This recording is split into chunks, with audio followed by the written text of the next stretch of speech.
Hi everyone, this is Kimo Vlog, simply for your actor based in Philippines, Saudi Arabia, and welcome back to my channel. Agad-agad ko na reaction video ang Bard of Compilation because not, so without further ado, let's start this reaction video.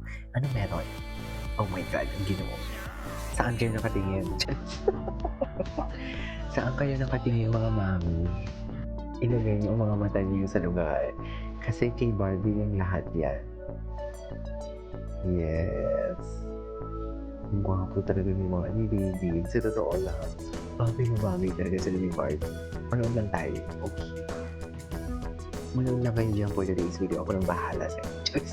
No face, no opinion. Period.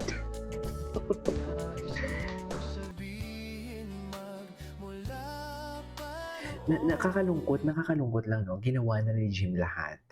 No, may pagpakilig, may pagpapainis, nagpakita na din siya ng mukha na may filter before habang nagchichika siya.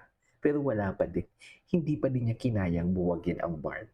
Ginawa niya lahat, actually. Imagine, sa tagal niya sa YouTube, may era siya na pinakita niya yung mukha niya dahil sina-challenge siya ng mga tao or sina-challenge siya ng mga defender and ng mga bar na matatag at panatag. Magpakita ka ng mukha mo kung matapang ka. Nagpakita din ang gaga. Uto-uto. Di ba? Kung ako yan, hindi ko kayo bibigyan ng validation. Bakit ko ipapakita ang mukha ko? Di ba? Kung ako yan, bakit ko kayo bibigyan ng validation? Bakit ko kayo bibigyan ng satisfaction? Di ba? Hindi. Hindi kayo makakakuha ng validation and satisfaction sa akin.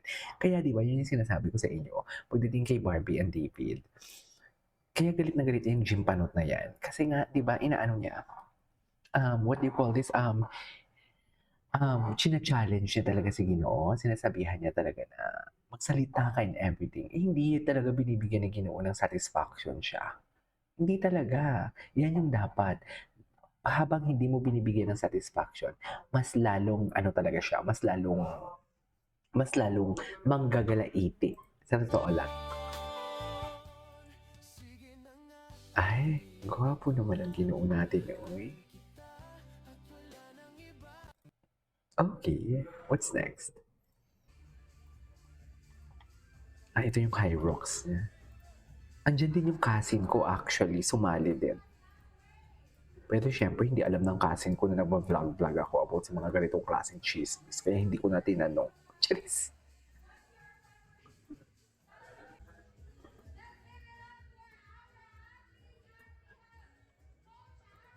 Grabe, galit na galit ang arms niya. Wait lang, wait lang.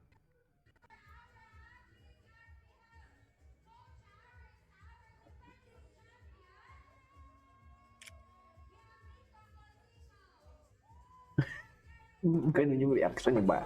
Ni David. Ay, daddy. Mga daddy, oh. Daddy, no? Daddy na talaga siya. Ready na talaga siya. Charis. Ready na talaga siya yung daddy. Ay, Kung di mo alam sino para sa akin, kay Sir Jason may Bet. kakilala ako.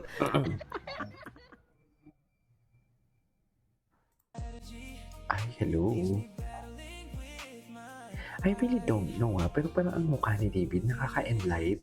Alam mo yon, may something talaga sa kanya na parang ang gaan-gaan ng vibe, ang gaan-gaan sa feeling. You know what I mean? Meron talaga eh. Tsaka sandali lang, ilang beses, gusto ko lang i-answer sa inyo, maraming salamat sa pagiging matatag at panatag. Kasi ilang beses na din talaga tayong sinubukan ng panahon, pero andito pa din tayo. I'm proud of ourselves. Tapukin mo yung ano mo, chips. Di ba? Ganun talaga yun. Gwapo ni David. Ay, di ba? Saan kayo nakatingin? Saan kayo nakatingin for today's video? In-issue na naman nila to. Nandiyan daw sa car. Di ba?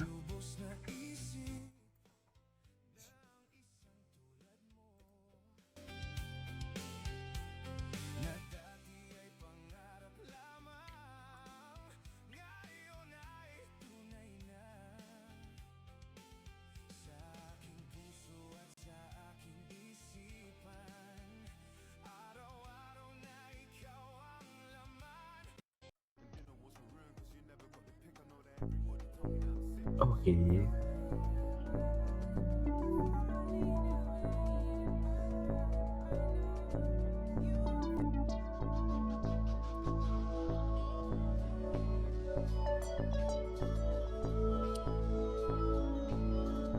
Ladies and gentlemen, Ginoo. Ay, oh, ito. May mga chismis kayo dito. May chismis kayo dito for today's video. Tingnan natin kung mahahagip. Ano? Ano? Ang gwapo. Kahit pawis na wala. Casual. Very casual lang na wala. Ganun lang. Wala. Ano yun? Bumagal? Pagod? Wala ka masyadong preparation na ginawa. Medyo naman, kasi I'm training for Hyrox. Medyo namambal. So, punta ako ng Jakarta sa June 25. Is it the same training sa pagtakot sa Hyrox? Yung I ba ng would mata say niya? Hyrox is a running sport. Tingnan mo yung mata niya. Pero meron mga stations doon eh. So, hindi lang talagang running, but you have to train your strength. And yung strength mo I think mas kailangan doon isa sa running dahil doon syempre may mga buhat-buhat din talaga. Sled pull. Yeah. Pero I would say 10K is hard. It's hard. Among nakapuso stars, who's the most Siyempre, 10K difficult yun to beat eh. pagdating sa running? Ayan. Ang pinakamahirap Sino? talunin or the most difficult Sino? to beat when it comes to running? Sarili ko.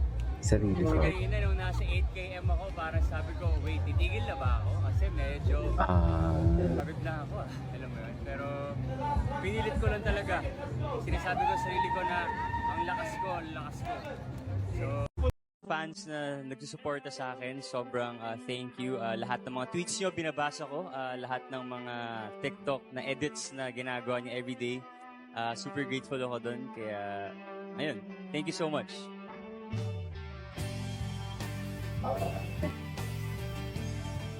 He is so grateful.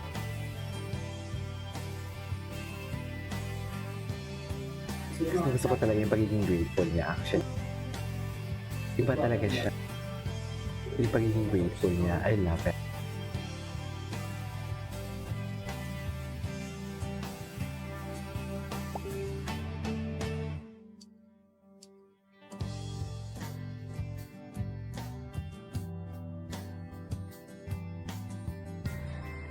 Nagaganyan pa kasi.